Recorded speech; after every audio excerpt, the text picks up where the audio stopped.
Alright, so I'm seeing a lot of videos on YouTube of plumbers reacting to some of the worst plumbing jobs they've seen, and it's fun to watch and all, but they never show how they go about fixing it.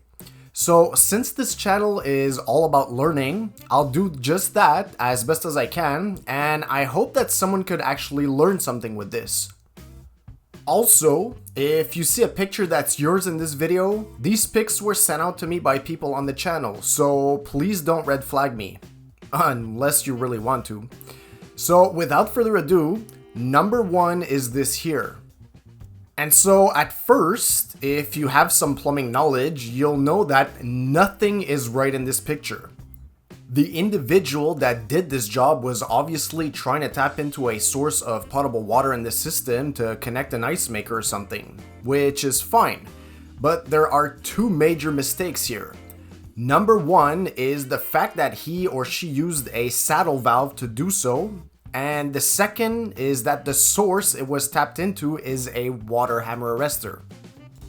I have a full video on what these are and how they work. I'll link it here for those who are curious. Now, if you've been following my channel for a while, you know that I despise the use of saddle valves because they're notorious for failing at the rubber joint in time. So I never recommend using these, and they're also a code violation. If someone needed a connection for an ice maker, I'd use this method instead. A T-fitting with a proper valve like this. This way, nothing could go wrong and it's code. If you want to know how to properly connect an ice maker to a water supply, I also have a full video on this on my channel. Number two is this job here, which at first glance looks to be okay, but it's not in a few ways. The first thing I think everyone here can point out is the S-trap located here.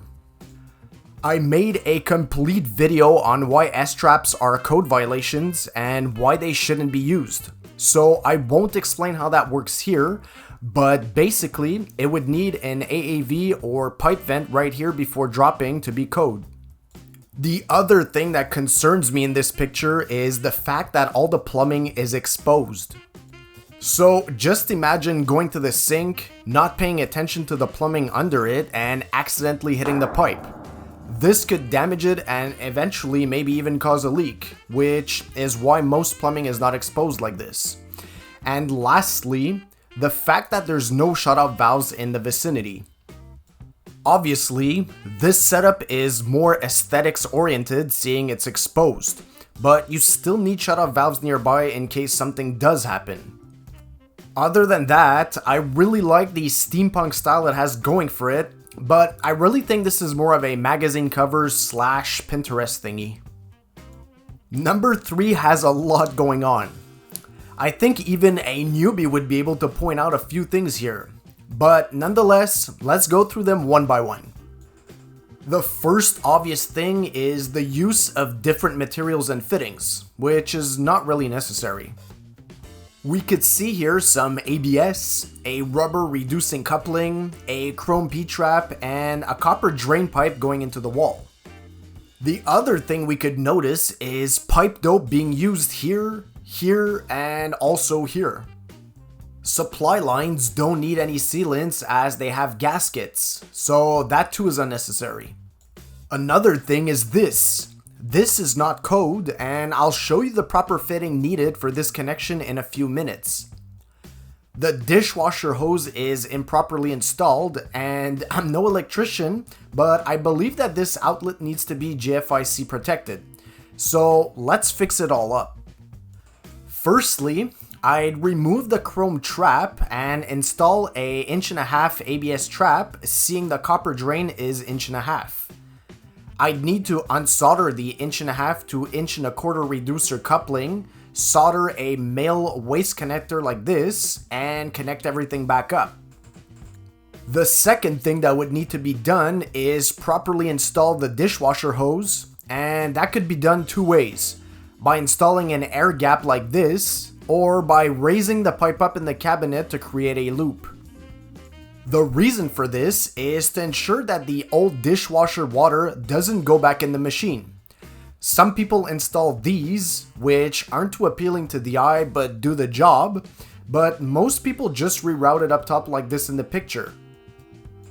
And the last thing I would do is call an electrician and change this outlet for a GFIC protected one in case there's water that goes in it. Next project is this here. So once again, at first glance, nothing seems wrong, but there is. One thing I was always reminded of when I was an apprentice was to always try to find a way to simplify my work to be more efficient. Here we could see a few PEX lines, but what sticks out the most is the number of connections that were made. If these lines were made of copper, I could totally understand all the sharp turns and fittings. But the beauty about PEX is that it could be bent to save on fittings, time, leaks, and just make everything easier.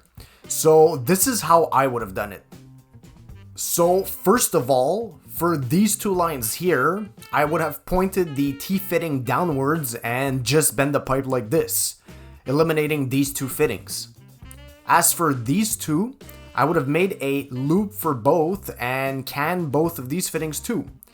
And for this one here, a simple bend would have worked, which would have saved a ton of time and looked more professional.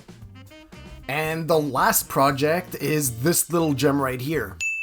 I kept this one for last just because of the mold in the wall and the weird looking substance on the fitting right over here. So I think it's pretty obvious what's wrong with this sink drain. I mean, this would 100% work if we were on the moon, don't get me wrong. But seeing we're on Earth, there's a thing called gravity, and this kind of goes against it. So the main problem in this setup is this Y right over here. It's bringing the whole setup lower than it should. To fix this, I would personally remove everything from here to here and start off new. This part here would require a bit more attention, seeing we have no pipe to start off with. I'd use the method I showed in one of my videos to remove the 45 to have a clean slate and basically replicate the same setup. The only difference would be that this whole portion would be higher and the Y would be on the horizontal part instead of the vertical part. I would also clean up and rebuild the wall just for aesthetic purposes, or I wouldn't be able to sleep at night. And that pretty much covers it for this video. If you want to see more like this, just let me know in the comment section below and I'll make more. Don't forget to like, share, and subscribe. And until the next one, thanks for watching.